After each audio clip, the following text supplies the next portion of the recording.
Iran को कमजोर करना मुश्किल ही नहीं नामुमकिन है। आखिर हम ऐसा क्यों कह रहे हैं? इस वीडियो के जरिए पूरी कहानी आपको समझाएंगे। आखिर इसराइल क्यों चौकन्ना होता हुआ दिखाई दे रहा? ईरान के हवाले से इसराइली डोजियर ने क्या इंकशाफ किया है जिसकी वजह से कहीं ना कहीं ये कहा जा सकता है कि लोगों में अमेरिका और इसके अलावा इसराइल और साथ ही साथ के साथी जो देश हैं उसमें कहीं ना कहीं एक तरह से संशय पैदा हो गई है और एक बार फिर से वो सोचो फिक्र में मुब्तला हो गए हैं कि वो ईरान जिसे उन्होंने सबक सिखाने की कोशिश की थी वो एक बार फिर से उनका उरूज होता हुआ दिखाई दे रहा है। आखिर किस ज़िम्न में बात कही जा रही है, किस कॉन्टेक्स्ट में ये बात कही जा रही है, इस पूरी वीडियो के जरिए आपको समझाने की कोशिश करेंगे कि आखिर ईरान के पास ऐसा क्या है जो इसराइली डोजियर ने इंकशाफ किया है जिसके बाद कई ममालिक, कई जो मगरबी देश हैं उनके होश बाख्ता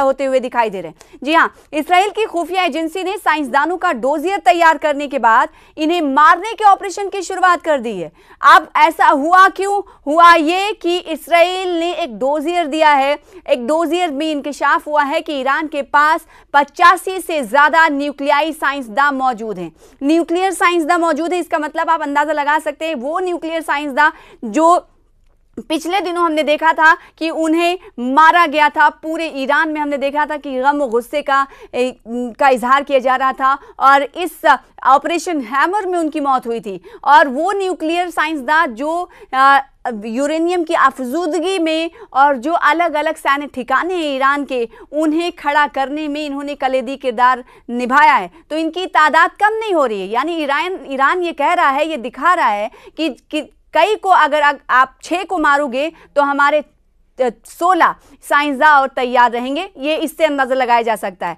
और ये डोजियर कौन दे रहा है? इसराइल ने एक डोजियर में पर्दाफाश किया, इंकशाफ किया है कि ईरान के पास अभी मौजूद है 85 से ज्यादा न्यूक्लियाई साइंसदान जो कि कहीं ना कहीं खतरे की घंटी के तौर पर मगरबी ममालिक इसे देख रहे हैं। और ना सिर्फ खतरे की घंटी की तरह देख रहे हैं बल्कि इस हवाले से उन्होंने कदम भी उठाने शुरू कर दिए। इसराइल की खुफिया एजेंसी ने साइंसदानों का डोजियर तैयार करने के बाद उन्हें मारने के ऑपरेशन की भी शुरुआत कर दी है। बेशतर साइंसदानों को या तो घर में या सड़क पर मारने का मंसूबा बनाया गया है। ईरान के लिए 2025 कई मामलों में परेशान करने वाला साल रहा है। जैसे कि आपको मालूम है, एक तरफ जहां रवां साल उनकी 3 प्रॉक्सी तंजीमें हमास, हिजबुल्लाह और होसी बुरी तरह कमजोर हुए, वहीं दूसरी तरफ उनके 14 न्यूक्लियाई साइंसदान मुख्तलिफ मौके पर हमलों में मारे गए।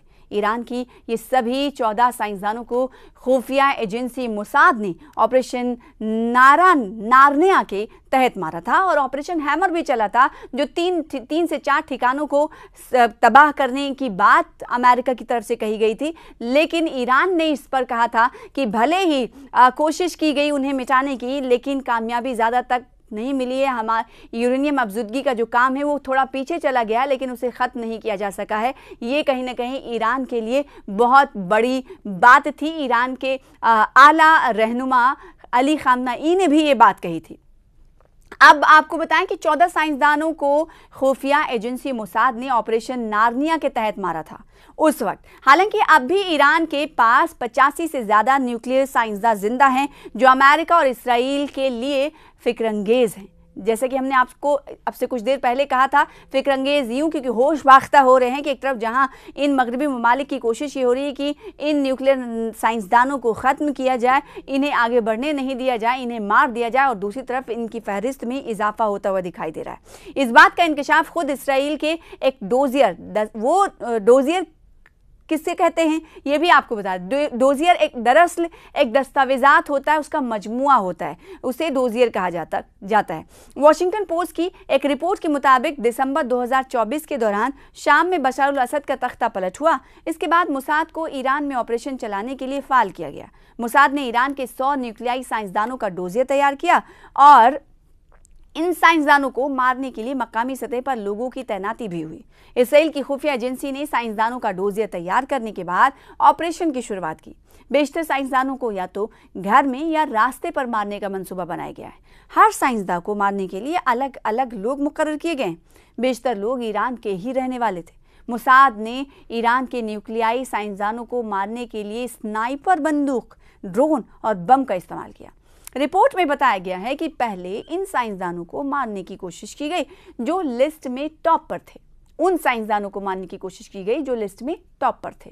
हालांकि ऑपरेशन शुरू होने के बाद ईरान ने कुछ बड़े साइंसदानों को अंडरग्राउंड कर दिया था। ये उस ऑपरेशन की बात हो रही है, ऑपरेशन हार्निया की बात हो रही है कि उस वक्त कैसे इजराइल की तरफ से लिस्ट बनाई गई थी और उसके बाद जो लिस्ट में टॉप साइंटिस्ट थे उन्हें मारने के लिए अहकाम जारी किए गए थे और किस तरह से उन्हें मारा जाए इसको लेकर रणनीति अपनाई गई थी। और जब ईरान को इस हवाले से पता चला तो बड़े साइंसदानों को अंडरग्राउंड कर दिया गया था, कुछ को फौरन फौजी हेडक्वार्टर के पास खुफिया मकामात पर भेज दिया गया था। ये 2024 की बात हो रही। बताया जाता है कि अगस्त 2025 में ईरान ने न्यूक्लियाई साइंसदान रोज़बी वादी को फांसी पर लटका दिया था। ईरान का कहना था कि उसने खुफिया जानकारी इसराइल को दी थी। आपको याद होगा कि जब 12 रोज़ा जंग अमेरिका और इसराइल के दरमियान चल रही थी, अमेरिका इसराइल मिलकर ईरान के खिलाफ जब 12 रोज़ा जंग चल रही थी, तब हमने देखा था कि उसके बाद हमने देखा था कि इसराइल और अमेरिका की पनाही वाले कई ऐसे जासूसों को, जिसे कहा गया था कि ये अमेरिकन या इसराइल के जासूस हो सकते हैं, इनको लेकर क्रैकडाउन किया गया था इस ईरान की तरफ से। और इस क्रैकडाउन में कई ऐसे लोगों को गिरफ्तार किया गया था, जासूसों को गिरफ्तार किया गया था, जिस को ईरान ने कहा था कि ये हमारी संप्रभुता के लिए खतरा है, हमारी कौमी सलामती के लिए खतरा है और ये दरअसल ईरान की जानकारी को लीक कर रहे हैं, इसराइल को फराहम कर रहे हैं। तो ईरान का कहना था कि उसने खुफिया जानकारी इसराइल को दी थी। कहा जा रहा है कि मोसाद ने वादी के जरिए, यानी जो साइंसदान थे उनके जरिए ही ईरान के न्यूक्लियाई साइंसदान का डोजियर तैयार किया था। कहते हैं कि अब घर का भेद ही लंका ढाता है और यही कहीं ना कहीं ईरान और अमेरिका और इसराइल के दरमियान जब जंग चल रहा था, 12 रोज़ा जंग चल रही थी ईरान के खिलाफ, जिसकी मदद अमेरिका भी कर रहा था इसराइल के साथ मिलकर, तो उस वक्त डोजियर तैयार था और न्यूक्लियाई साइंसदानों के बारे में जानकारी हासिल करने के लिए मोसाद के अंडरकवर एजेंट तकरीबन 10 साल से तेहरान में फाल थे। और देखिए ये जानकारियां सब मिल रही हैं एक डोजियर के जरिए। इसराइल ने डोजियर तैयार किया है और जिसके जरिए पर्दाफाश हो रहा है, और जो ईरान कह रहा था तो कहीं ना कहीं वो बात सच होती हुई साबित हो रही है। जो ईरान कह रहा था कि इसराइल ने यहाँ पर अपने जासूस को भेज रखा है, अंडरकवर जासूस हैं, एजेंट हैं जिन्हें हम गिरफ्तार करें, जिसे फांसी दी गई थी। और ये अमल ईरान की तरफ से उस वक्त अपनाया गया था जब 12 रोज़ा जंग चली थी। और 12 रोज़ा जंग के बाद उसने अंदरून मुल्क ये क्रैकडाउन चलाया था कि जो लोग उन लोगों की पहचान की जाए जो इसराइल को खबर लीक कर रहे हैं। आखिर ये कैसे मुमकिन हो जाता है? तभी कहते हैं घर का भेदी लंका ढाता है। बेशतर अंडरकवर एजेंट ट्रक ड्राइवर बनकर तेहरान में सरगर्म थे। स्वीडन और दीगर छोटे ममालिक के सयाहों के सहारे भी इसराइल ने ईरान के बारे में जानकारी इकट्ठा की। इसी बुनियाद पर ऑपरेशन नारायणा का मंसूबा तैयार किया गया। इसराइल ने इसके लिए अमेरिकी खुफिया एजेंसी CIA की भी मदद ली। बहरहाल इसराइल और अमेरिका के जरिए किए गए हमलों के बाद से ही ईरान का न्यूक्लियाई प्रोग्राम ठप है। बैनुल-अक़वामी न्यूक्लियाई निगरानी इदारे के मुताबिक जून 2025 से पहले ईरान ने यूरेनियम की 60% तक अफ़ज़ाइश कर ली थी। अगर ईरान यूरेनियम की 90% तक अफ़ज़ाइश कर लेता है तो वो न्यूक्लियाई बम आसानी से बना सकता है। दूसरी तरफ ईरान के वज़ीर ख़ारजा अब्बास अराग़ची के मुताबिक जिन मकामात पर हमला किया गया है, पहले उसकी सफाई होनी, उसके बाद ही आगे का फैसला लिया जाएगा।